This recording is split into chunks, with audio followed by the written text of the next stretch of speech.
इस खतरनाक जेल से एस्केप करना कोई आम बात नहीं है। ये जगह वाकई ऐसी है जहाँ से भाग पाना नामुमकिन सा लगता है, लेकिन रे उसने यहाँ से निकलने का इरादा पूरा मजबूत कर लिया है। वो काफी अरसे तक इस जेल में रहते रहते गार्ड्स की डेली रूटीन जान चुका था। जेल का पूरा लेआउट, हर रास्ता और हर कोना उसके जहन में बिल्कुल क्लियर था और अब उसके दिमाग में जो प्लान तैयार हो रहा था उसे इम्प्लीमेंट करने का वक्त आ चुका है। रे एक दूध के डब्बे का कवर पेपर निकाल लेता है। जिस सेल में उसे कैद किया जाता है उसके फिंगर कोट्स पर यही पेपर चिपकाने का प्लान उसने बना रखा था। रे को इस बात पर पूरा यकीन है कि गार्ड्स हर दिन 7 मिनट का सिगरेट ब्रेक लेते हैं और वही 7 मिनट रे के लिए भागने का सबसे ज्यादा बड़ा मौका बन सकते हैं। वो जेल का स्ट्रक्चर इतनी गहराई से समझ चुका है कि हर वीक पॉइंट उसके जहन में छप चुका था। फिर उसे एक वीक पॉइंट मिलता है बिल्कुल ब्लैक सेल के करीब, लेकिन वहां पहुंचने के लिए रे एक दूसरे कैदी से लड़ना शुरू कर देता है। ये सब उसके प्लान का हिस्सा था। गार्ड्स आते हैं, दोनों को अलग अलग करते हैं और रे को एग्जैक्टली उसी ब्लैक सेल में बंद कर देते हैं जहां वो पहुंचना चाहता था। अब रे उस पेपर को कोडिंग बटन पर लगा देता है और उससे निकलने के लिए टिश्यू की छोटी छोटी बॉल्स मिलाकर एक बड़ा सा बाल स्ट्रक्चर बना देता है। जैसे ही मौका मिलता है वो पेपर निकाल लेता है। अब वो अपनी स्पेशल टेक्निक से उस पेपर पर आई फिंगर साइंस को पढ़ना शुरू कर देता है, जिससे रे 4 डिजिट्स का कोड समझ जाता है। और रे ने सिक्योरिटी कैमरास की रिकॉर्डिंग को 5 मिनट पीछे सेट कर दिया था और फायर वेंटिलेशन के पाइप के थ्रू जेल के अंदर से बाहर की तरफ निकल आता है। इसी मोमेंट पर रे की साथी वहां पहुंचती है और उसकी गाड़ी में जोरदार धमाका हो जाता है। हर तरफ इमरजेंसी सायरन्स तो बज चुके थे, लेकिन गार्ड जब रिकॉर्डिंग देखते हैं तो उन्हें कोई गड़बड़ महसूस नहीं होती। रे अब फायर फाइटर एरिया तक पहुंच चुका है और फायर फाइटर सूट पहनकर मौके का फायदा उठाते हुए वो उसी ट्रक में बैठकर सीधा धमाके वाले एरिया तक चला जाता है। फिर वहां के हालात का इस्तेमाल करते हुए जेल की बाउंड्री से बाहर निकल जाता है और अपनी साथी की गाड़ी में बैठकर वहां से फरार हो गया। रे का ये 14वां जेल ब्रेक था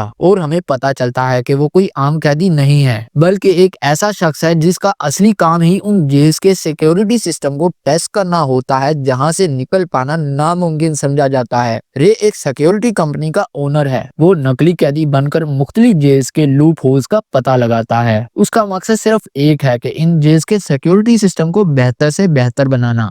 अब एक दिन CIA के कुछ ऑफिसर्स रे की कंपनी में आए। उन्होंने रे को एक सीक्रेट मिशन के बारे में बताया। उन्होंने बताया कि उसे एक ऐसी जेल के सिक्योरिटी सिस्टम को क्रैक करना है जिसकी लोकेशन के बारे में हमें बताने की इजाजत नहीं है। रे की टीम ने इस मिशन को एक्सेप्ट करने से इनकार कर दिया, लेकिन लाखों डॉलर्स की ऑफर सुनने के बाद रे ने फैसला किया कि वो इस मिशन को एक्सेप्ट करने के लिए तैयार है। दरअसल इतना ज्यादा अमाउंट सुनकर रे ने इस मिशन पर जाने का फैसला कर लिया था। अब वो टीम रे को एक स्पेशल एग्जिट कोड बताती है और उसे बताया जाता है कि अगर कुछ गड़बड़ हो तो वो ये कोड यूज करके वहां से निकल जाएगा। रे के बाजू में एक ट्रैकिंग चिप भी लगाई जाती है ताकि उसकी लोकेशन का पता लगाया जा सके। अब वो दिन आ चुका था जब रे का मिशन स्टार्ट होने लगा था। अब किसी तरह जानबूझकर गिरफ्तार होने का वक्त आ चुका था, लेकिन अचानक कुछ लोगों ने रे को अगवा कर लिया। उन्होंने उसे बेहोश कर दिया और उसके बाजू से ट्रैकिंग चिप भी निकाल दिया। जब रे को होश आया तो वो एक अजीब सी जेल में था। इस जेल में हर कैदी का सेल कांच से बना हुआ था। हर तरफ कैमरास थे और छोटी से छोटी मूवमेंट पर भी सिक्योरिटी टीम की नजर गड़ी हुई थी। रे ने अपनी सारी जिंदगी में ऐसी जेल कभी भी नहीं देखी थी। हर कैदी का सेल भी जमीन से काफी ऊंचाई पर था।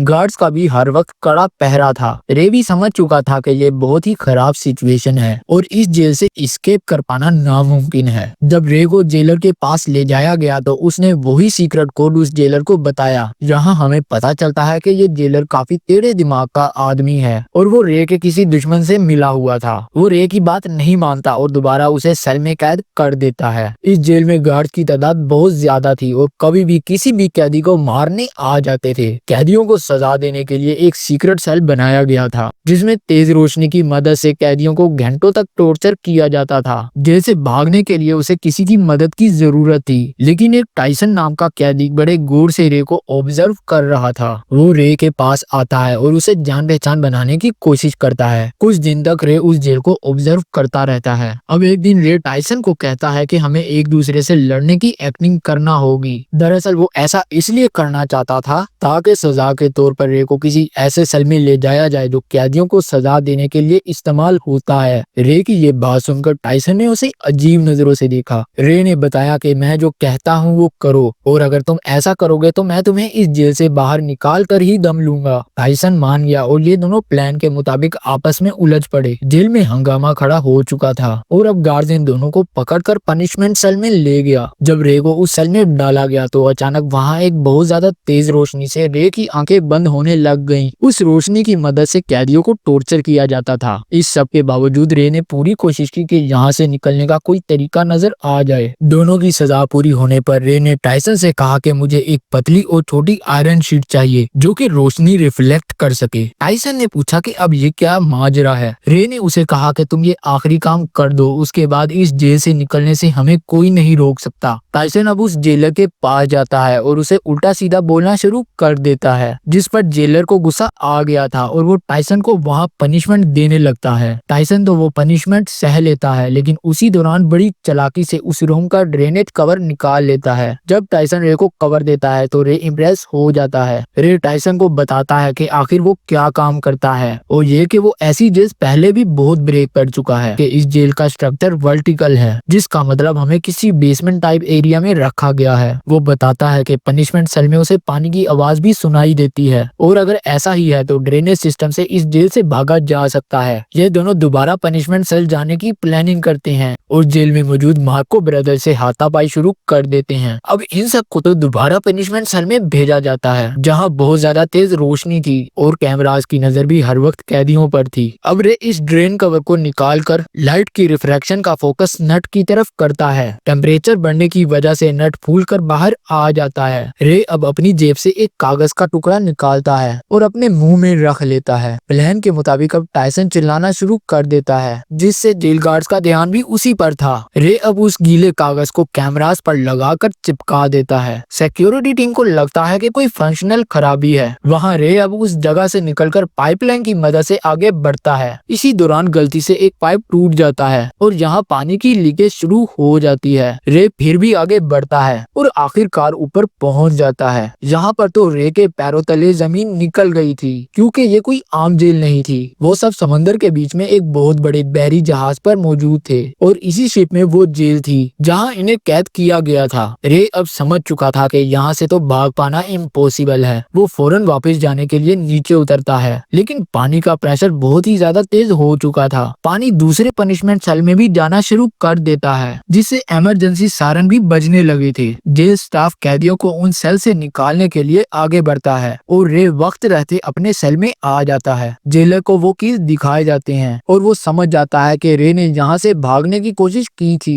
अब जेलर किसी को कॉल लगाता है और हमें पता चलता है कि रे को उस जेल में फंसाने वाला आदमी उसी का बिजनेस पार्टनर लेस्टर है। लेस्टर ने ज्यादा पैसों की लालच में आकर रे को यहाँ फंसाया होता है। इस सब के बाद रे पर टॉर्चर बढ़ा दिया गया और हर वक्त गार्ड्स उसके कैबिन के सामने खड़े रहते थे। उसे कई कई दिन भी सोने नहीं दिया जाता था। जब जब रे को नींद आने लगती थी तो गार्ड्स आकर उसे टॉर्चर करना शुरू कर देते थे। रे बड़ी मुश्किल से ये सब टॉर्चर सहता रहा। टाइसन भी उसे हौसला देता रहा कि तुम्हें ये सब सहना ही होगा। रे को गहरे जख्म आते थे और अब रोजाना गार्ड्स उसे डॉक्टर के पास ले जाना शुरू हो गए। डॉक्टर भी रे का हौसला देखकर दंग रह जाता था। आखिरकार टॉर्चर का ये सिलसिला कुछ दिनों तक खत्म हो गया और सब वापस उसके लिए नॉर्मल होने लगा था और इन्होंने इस जेल से भागने की प्लानिंग दोबारा शुरू कर दी थी। अब रे लंच ब्रेक के टाइम छुप छुप कर एक लोकेशन ट्रैकिंग इंस्ट्रूमेंट बनाने लगा था। रे और टाइसन पर जेलर को शक होने लगता है, इसीलिए इस बार रे को किसी दूसरे आदमी की जरूरत थी और वो मार्को को भी अपने प्लान में शामिल कर लेता है। मार्को अब जेलर से कहता है कि उसके पास एक सीक्रेट मैसेज है और ये वो उसी सूरत बताएगा जब उसे खुले आसमान के नीचे ले जाया जाएगा। पहले तो जेलर उसकी बात पर विश्वास नहीं करता, लेकिन फिर वो उसकी बात मान लेता है। मार्को को ऊपर ले जाकर कुछ वक्त के लिए अकेला छोड़ दिया जाता है। दरअसल मार्को ने खुले आसमान के नीचे नमाज पढ़ने के बारे में रिक्वेस्ट की थी और इसी वजह से गार्ड्स का ध्यान भी मार्को पर कम ही था। मौके का फायदा उठाकर मार्को रे के बनाए हुए इंस्ट्रूमेंट से निशान मार्क कर लेता है। जब रे इन निशानों को देखता है तो वो अपना दिमाग लगाना शुरू कर देता है। उसने पानी की एंटी क्लॉकवाइज मूवमेंट को भी नोट किया था। वेदर कंडीशंस को देखते हुए वो एक नतीजे पर पहुंच चुका था। अब ये जानना जरूरी था कि कौन सा महीना चल रहा है। इसी दौरान जेल में एक नए कैदी को लाया जाता है, जिससे रे पता लगा लेता है कि कौन सा महीना चल रहा है। अब रे लोकेशन का पता लगा चुका था, लेकिन फिर भी वो समुद्र के बीचों बीच थे, इसीलिए अंदाजा लगाना थोड़ा मुश्किल महसूस हो रहा था। अब टाइसन ने एक आइडिया दिया, अगर हम किसी तरह मेरे आदमियों तक मेरा पैगाम पहुंचा सकें तो हमें यहाँ से निकालने से कोई भी नहीं रोक सकता। रे को लगा कि इस काम में सिर्फ डॉक्टर ही ऐसा है जो हमारी मदद कर सकता है, और फिर वो टाइसन पर एक प्लान के तहत हमला कर देता है ताकि वो डॉक्टर के पास जा सके। अब रे कई दिनों तक अपनी बीमार और बुरी हालत में डॉक्टर के पास जाने लगता है। उसकी ये हालत देखकर डॉक्टर से भी उसका दर्द बर्दाश्त नहीं हो रहा था। हमें पता चलता है कि दरअसल डॉक्टर भी यहाँ उम्र कैद की सजा काट रहा था, इसीलिए उसने रे को उसकी फैमिली से मिलवाने का वादा किया और वो रे का मैसेज टाइसन के आदमियों तक पहुँचा देता है। जेल से भागने की सब तैयारियां मुकम्मल हो गई थी। रात को जेलर ने देखा कि रे अपनी दीवार पर कुछ टैप टैप कर रहा था। असल में ये एक मोर्स कोड है, और जैसे ही जेलर ने इसे डिकोड किया तो लिखा मिला कि कल सुबह सी ब्लॉक में गैंग फाइट होने वाली है। जेलर भी चौकन्ना हो गया और उसने सी ब्लॉक में काफी सिक्योरिटी भेज दी। पर यही तो रे का असल प्लान था, क्योंकि असली लड़ाई उसी के अपने ब्लॉक में होने वाली थी, जहां सिर्फ 2 ही गार्ड्स बचे थे। अब सुबह सुबह 2 गैंग्स आपस में भिड़ जाती हैं और इसी बात का फायदा उठाकर टाइसन, रे और मार्को भी वहां से भाग निकलते हैं। और भागते भागते रे कैमरा के सामने जेलर को चिढ़ाने लगता है। गुस्से में आकर जेलर भी सभी जेल गेट्स को बंद करवा